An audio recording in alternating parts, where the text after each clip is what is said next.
All right, so I think one of our board members, Katrina, has, as a volunteer, put together this really wonderful presentation about the See Me project, the Braille teaching project in Jakova. And I think I'll let the presentation, the video, just run for itself, by itself, and then perhaps at the end of that give a bit of context to it.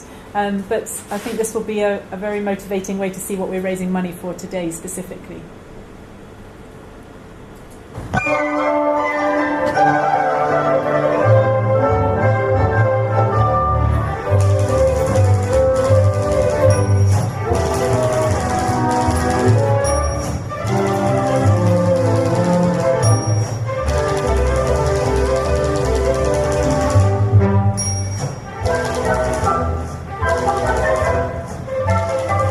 I walked into the classroom of the Society of the Blind in Jakova, as some students were finding their seats and others eagerly waiting for their lesson to start.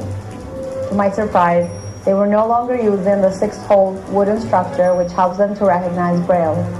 Instead, each student was using a Brailler, a Braille typewriter.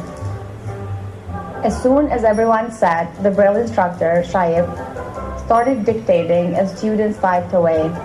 Their little fingers searched for the right button, and once they found it, they used all of their upper body strength to push it.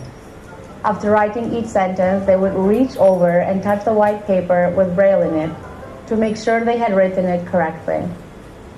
Some of them barely reached over the machine, but their efforts were rewarded as they reached the end of the sentence and realized that they wrote it correctly. I marveled at their dedication, and after taking a few photos, I prepared to leave. Instead of leaving the room, I was left speechless by what happened next. As I gathered my stuff, Besiona, a 7-year-old, noticed that her headband had fallen off and asked me to help her find it.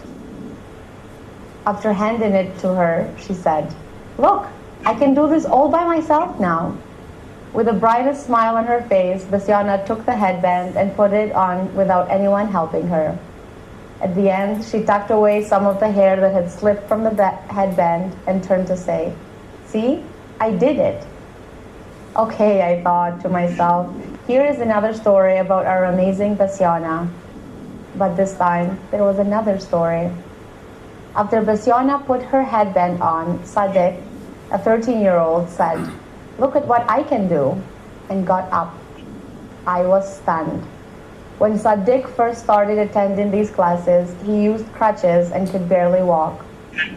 He has a physical disability that makes it hard for him to balance, and for the first few weeks, his mom would bring him to classes and stay with him to assist.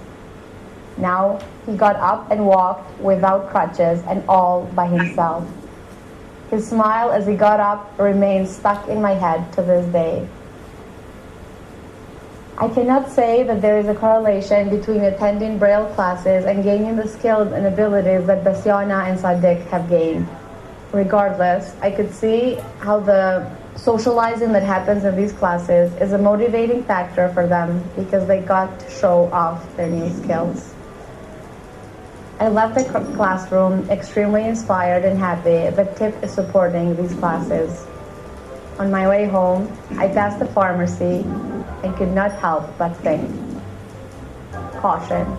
Learning Braille might include the following side effect: empowerment. More than ever, I was grateful to all those who have donated to make these classes possible. It is the 3rd month of classes, and all expenses have been covered by generous donations that have come through global giving. And Braille is just one of the skills that these students are learning.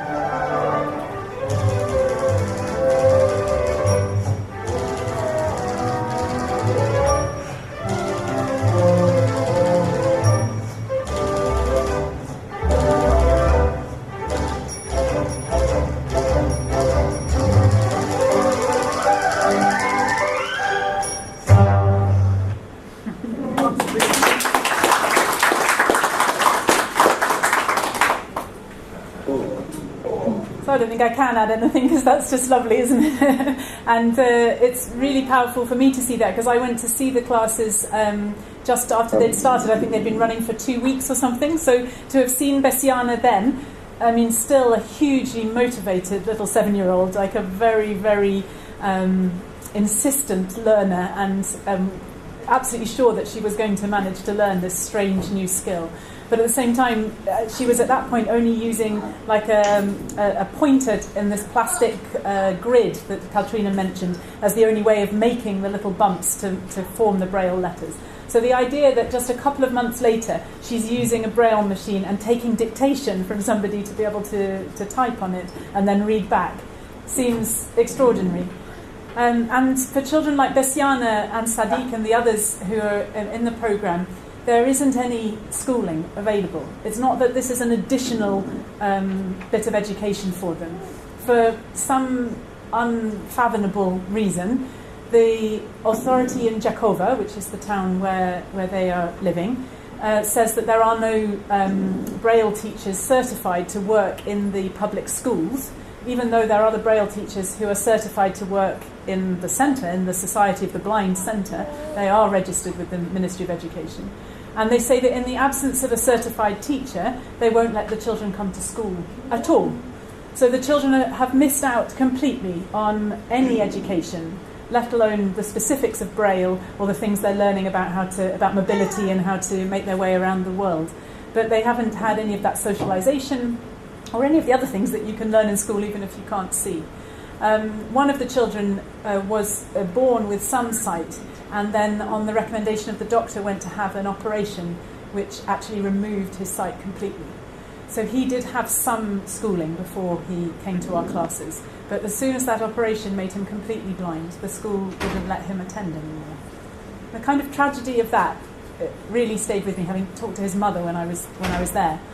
But equally, there's the tragedy of Bessiana, who was telling me how her sister goes to school and how she's always wanted to go to school, and she had been waiting for the day when she'd be old enough, and then realised that when she turned 6 and old enough to go to school, there wasn't actually going to be anything for her until these classes started.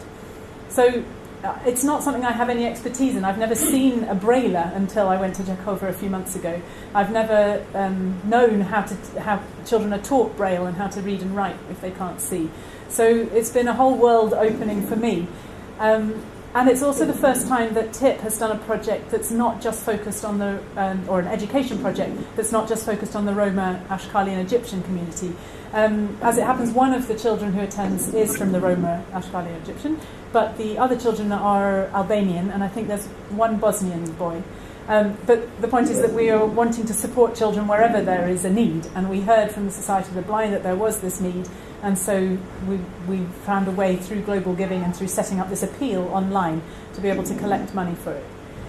But it is a very fragile project. I'd say that of all of our projects, this is the most fragile because it is only funded through this Global Giving online platform for private donations. So we don't have it, despite having tried, we haven't got any funding from a donor. So, and in fact, none of the donations that we've received through Global Giving are recurring donations, which is always so reassuring for a project when we know that somebody, even if it's £5 a month, that we know that that £5 will come back every single month. And in this case, we've had some very generous donations. One Kosovan name, we still don't know who he is, but we could tell from the name that he was of Albanian heritage, gave us €1,000 towards the project. But that's only a one-off, so we've still now got to chase the next 1,000, and we're still chasing to try to make sure that we can continue these classes for the next few months. So that's why Celia suggested that today and the money raised from today would be prioritised for the Braille project. And I'm sure having seen that, you'll feel just as inspired for that to happen.